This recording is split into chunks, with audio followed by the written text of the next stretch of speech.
Hello my dear friends, आज मैं पुनः आपका स्वागत करता हूं आपके ही यूट्यूब चैनल यस क्लासेस में।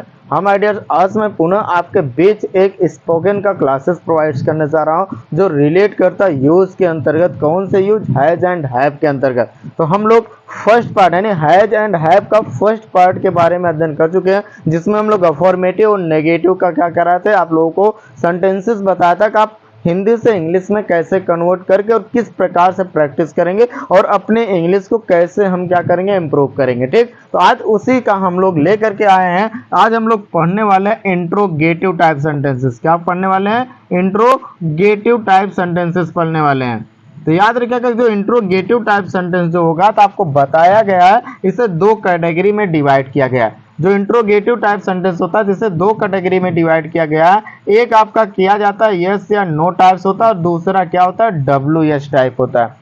यस या नो टाइप्स में क्या होता है, तो याद रखिएगा कि इसमें जो हिंदी का सेंटेंस होगा उसमें क्वेश्चन वर्ड जो होगा वह वाक्य से यानी सब्जेक्ट से पहले आएगा। ठीक, लेकिन डब्ल्यू एस टाइप में क्या होगा कि जो क्वेश्चन वर्ड होगा वह कहाँ होगा, वाक्य के बीच में होगा यानी सब्जेक्ट के बाद आएगा। ठीक है ना। जैसे चलिए हम लोग स्टार्ट करते हैं। जब हम इस टाइप के सेंटेंसेस को फ्रेम करेंगे तो सबसे पहले हम क्या यूज करेंगे, डू या डज हेल्पिंग वर्ब यूज हो जाएगा। इसके बाद आपका हो जाएगा सब्जेक्ट, इसके बाद हम यूज कर देंगे हैव प्लस ए और एन, वही प्लस आपका नाउन एंड क्या हो जाएगा, एडजेक्टिव हो जाएगा। ये आपका फर्स्ट स्ट्रक्चर है और लास्ट में क्या जुड़ जाएगा, आपका क्वेश्चन मार्क। एक ये चीज हो गया। लेकिन दूसरा जो डब्ल्यू एस टाइप है इसमें सबसे फर्स्ट क्वेश्चन वर्ड की इंग्लिश, उसके बाद हम लोग डू या डज का प्रयोग करेंगे, फिर उसके बाद हमारा होगा सब्जेक्ट, फिर होगा हैव और उसके बाद ए और एन के साथ साथ हम नाउन एंड एडजेक्टिव का क्या करेंगे, प्रयोग करेंगे। ठीक ना गाइस। तो ये चीजें लास्ट में क्वेश्चन मार्क लगाना ना भूलें। ये हमारा हो गया सेकेंड टाइप स्ट्रक्चर, यानी इस स्ट्रक्चर्स को बोलेंगे यस या नो टाइप, जिसका जवाब हम केवल हाँ या ना में देते हैं, और इसे बोलेंगे डब्ल्यू एस टाइप, जिसका जवाब हमें एक्सप्लेन में देना होता है। ठीक है ना। कैसे, आइए एग्जाम्पल के तौर पे हम लोग देखते हैं। जैसे हमने आपसे कहा कि क्या तुम्हारे पास एक कलम है, क्या तुम्हारे पास एक कलम है, क्या तुम्हारे पास एक कलम है। मैंने एक सेंटेंस को बोला क्या तुम्हारे पास एक कलम है, तो आप क्या कहोगे, इसमें देखिए क्वेश्चन वर्ड पहले आया तो इसकी अंग्रेजी ना लिख के यहाँ पर हम क्या करते हैं, coding your subject now you have to use of the helping verb do और does. It's a plural subject, now here we can use of the do word. आपको बताया गया है ना, प्लूरल सब्जेक्ट के साथ हम डू का प्रयोग करेंगे और सिंगुलर सब्जेक्ट के साथ डज का प्रयोग करेंगे। यहाँ से हो जाएगा डू यू हैव, क्या हो जाएगा, do you have a pen, do you have a pen, last में क्वेश्चन मार्क लगाना है, ना भूलें। यानी हमें कहना क्या, अगर किसी से पूछना भाई आपके पास कलम है यानी क्या आपके पास कलम है, तो हमें बोलना डू हैव अ पेन, क्या आपके पास कलम है, तो वो जवाब देगा yes I have, no I don't have. ठीक, बस यही चीज होगा। तो इसका वो रिप्लाइड आसानी से कर सकता है। जो रिप्लाइड होगा, आंसर जो होगा वह हम किस में कर सकते हैं, या तो उसका आंसर हम अफर्मेटिव देंगे या तो उसका आंसर हम किस में देंगे, नेगेटिव देते हैं। ठीक है ना।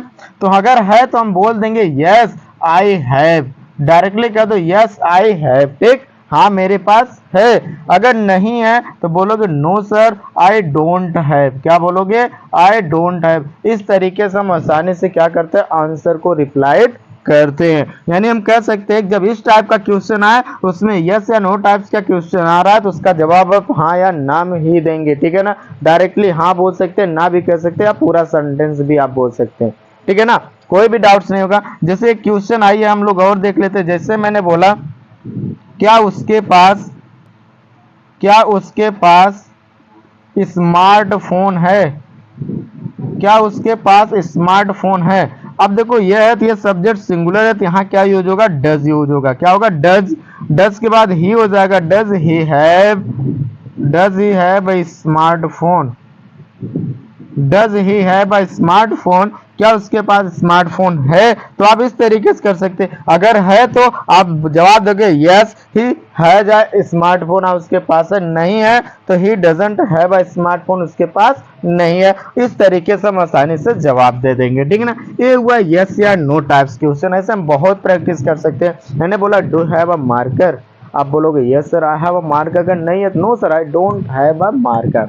मैंने बोला do you have a smartphone, आप बोलोगे yes sir I have a smartphone, अगर नहीं है तो आप बोलोगे no sir I don't have a smartphone, ठीक है। Do you have a luxury car, क्या आपके पास लग्जरी कार है, तो आप बोलोगे yes I have a luxury car, अगर नहीं है तो no no sir I don't have a luxury car, ठीक है। इस तरीके से हम केवल हाँ या ना में आंसर को रिप्लाई कर सकते हैं। डब्ल्यू इस टाइप में बोल सकते हैं, जैसे मैंने बोला उसके पास उसके पास उसके पास एक कार क्यों है, उसके पास एक कार क्यों है। अब उसके पास क्यों बोल दिया गया, क्यों है भाई उसके पास कार, उसके पास कार क्यों है बोल दिया गया। अब उसका एक्सप्लेन क्यों है, रीजंस क्या है, कारण क्या है, उसके पास पैसा है या अमीर है या कुछ भी है, तभी तो उसके पास कार, आप इस तरीके से एक्सप्लेन करना होगा, ठीक है ना। तो तब इसमें क्या होगा, क्वेश्चन वर्ड वाक्य के बीच में आएगा तो इसकी इंग्लिश सबसे पहले हो जाएगा वाई हे वाई, वाई के बाद हम क्या लगा देंगे, तो वाई के बाद हम लगाएंगे डू या does. Why does he have a car, why does he have a car, why does he have a car, उसके पास एक कार क्यों है, ठीक है ना। आज समझ में। जैसे मैंने दूसरा बोला तुम्हारे पास हम कह सकते हैं तुम्हारे पास मार्कर क्यों है, तो आप क्या बोलोगे, तो यहाँ पर क्वेश्चन वर्ड आप बदल भी सकते हैं। तो आप बोलोगे why do you have a marker, तुम्हारे पास मार्कर क्यों है, ठीक ना।